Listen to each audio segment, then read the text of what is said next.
ప్రముఖ ఆధ్యాత్మికవేత్త సంత్ నిరంకారి అధినేత హర్దేవ్ సింగ్ రోడ్ యాక్సిడెంట్లో చనిపోయారు. కెనడాలో జరిగిన కారు ప్రమాదంలో ఆయన కన్నుమూసినట్లు సంత్ నిరంకారి ప్రతినిధులు తెలిపారు. ప్రమాదానికి సంబంధించి పూర్తి వివరాలు తెలియాల్సి ఉందన్నారు.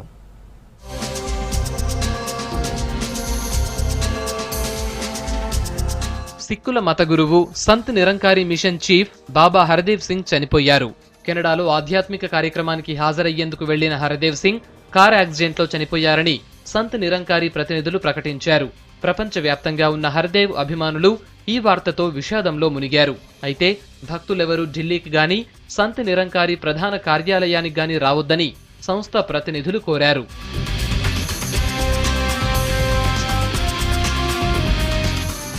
(1954) పుట్టిన హర్దేవ్ సింగ్ తండ్రి గురుబచన్ సింగ్ మరణం తర్వాత 1980లో సంత్ నిరంకారి బాధ్యతలు తీసుకున్నారు.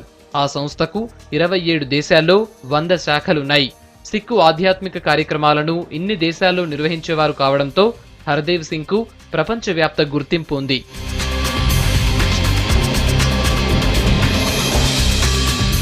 హర్దేవ్ సింగ్ మృతిపై ప్రధాని నరేంద్ర మోడీ, హోంమంత్రి రాజ్నాథ్ సింగ్, రైల్వే మంత్రి సురేష్ ప్రభుతో పాటు కాంగ్రెస్ అధ్యక్షురాలు సోనియా గాంధీ, ఇతర నాయకులు సంతాపం తెలిపారు. సిక్కుల ఆధ్యాత్మికవేత్తగా హర్దేవ్ చేసిన సేవలు గుర్తు చేసుకున్నారు.